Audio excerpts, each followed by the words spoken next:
Bonjour. Salut. Sébastien, c'est ça? C'est ça, oui. Prisca, enchantée. On est même. Merci de me recevoir aujourd'hui. Bon, dis-moi que la petite fifine là va s'arrêter un moment. Pas sûr? Ça dépend, c'est pas sûr. Je pense pas. Le monde est rouge. Mais ça fait partie des éléments qui permettent d'avoir les beaux fruits et légumes qu'on va découvrir sur ton exploitation. Exactement.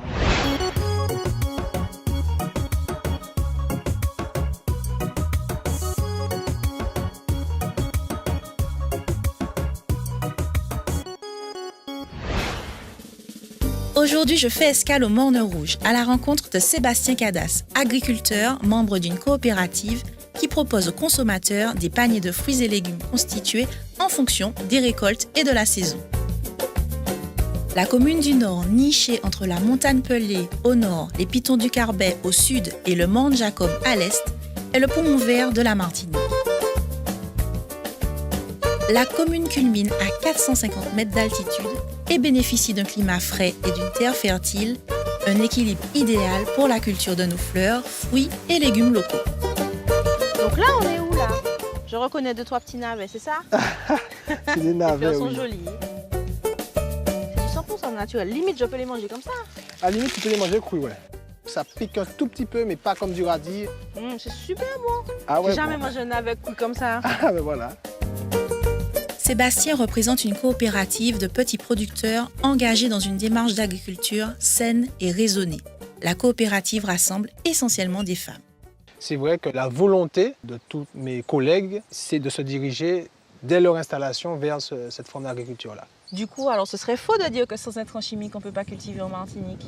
À partir du moment où on respecte les notions d'échelle, les règles de couverture du sol, on peut commencer à se passer d'intrants chimiques jusqu'à ne plus en servir, quoi. Les moulins qui pas ni saison encore avec le réchauffement climatique. Comment tu gères ça justement? En cultivant des variétés qui seront de plus en plus adaptées à la sécheresse, à la pluviométrie, retourner vers des variétés locales, anciennes, se diriger vers plus d'observation, plus de notation, afin de mieux s'adapter. Finalement, votre meilleur allié dans tout ça, c'est aussi le consommateur. Les consommateurs, il faut qu'ils jouent le jeu. S'ils continuent à être dans une certaine forme de caprice, hors saison, hors période, dans des proportions demandées qui ne sont pas forcément des proportions produites, on sera obligé d'importer et ça pose un problème au niveau de l'emploi agricole d'une part et puis de la conservation des terres agricoles et puis aussi même de l'avenir quelque part culturel parce que c'est quand même l'agriculture qui façonne toute notre culture culinaire.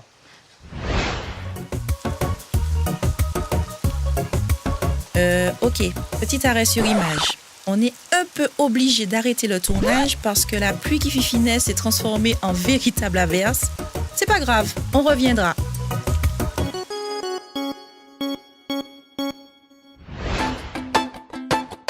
Bon ben voilà, session 2. Nous revoilà chez Sébastien pour en apprendre encore un peu plus sur la permaculture et la démarche de ses collègues. Je vois ce qu'on appelle les vieilles herbes, je vois des petites fleurs, je vois... Ici, c'est pas traité. Comment tu travailles? C'est quoi justement la spécificité de ta façon de cultiver? Alors, c'est presque du non-agir, c'est-à-dire qu'on va agir vraiment là où c'est nécessaire et que là où c'est nécessaire. C'est-à-dire que ce que tu appelles les vieilles herbes, qui sont quelque part la flore spontanée, ça va amener un certain nombre de papillons, d'insectes qui vont être bénéfiques dans la protection, dans l'entretien de l'écosystème. D'accord, Voilà. ok. Donc finalement, il n'y a rien d'inutile. Nous, on s'attache à faire justement un simple contrôle de l'enherbement, un contrôle du taux de parasitisme, donc par des méthodes biologiques, l'épandage de purin et choses comme ça. Pour l'eau, comment tu fais pour l'irrigation? Alors, c'est une irrigation naturelle. C'est la pluie. Ici, on a une pluviométrie qui correspond. Oui, c'est vrai. à Vous la n'avez pas trop de problèmes de voilà, ce côté-là. au Morne Rouge.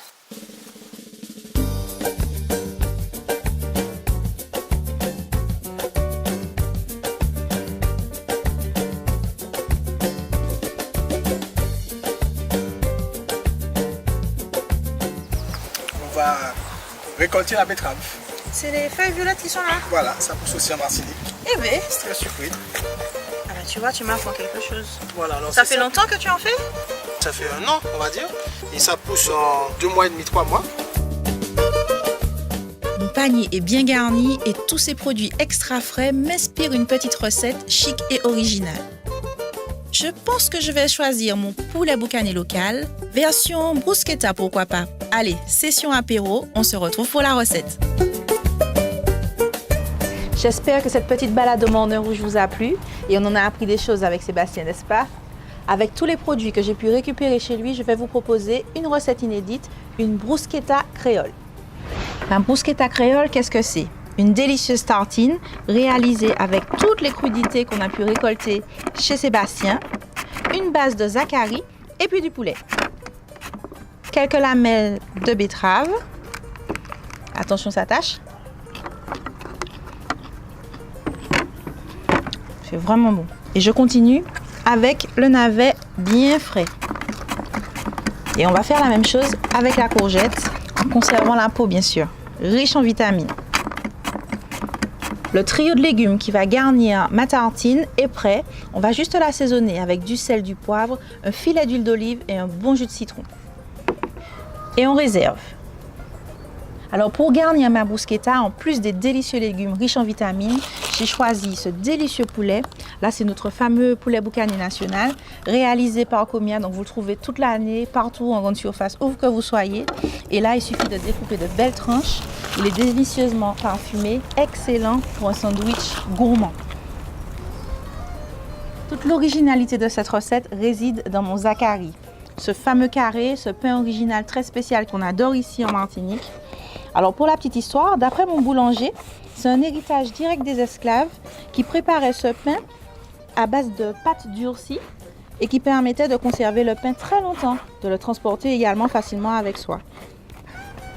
Vous voyez, l'extérieur est très compact, assez dur à vrai dire, et l'intérieur ultra moelleux, un vrai petit coussin, parfait pour y déposer l'huile, les légumes et le poulet. Il faut que la mie soit bien imbibée.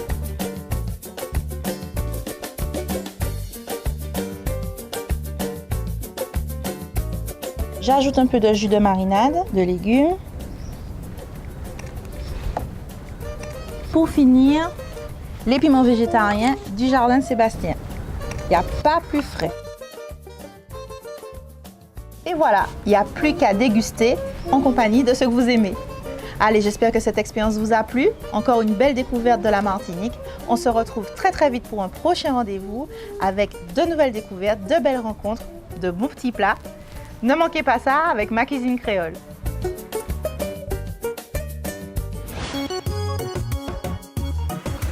C'est magnifique. Ah, bon, tout à l'heure, fait un super dessin. C'est vrai que là, on arrive à la dernière étape, qui est la récolte. Ouais. Là, il y en a, mais avant, il n'y en avait pas. Il n'y en avait pas. D'accord. Elle est bonne, elle est bonne. Ça vous a plu? Alors suivez Ma Cuisine Créole sur les réseaux sociaux et téléchargez l'appli.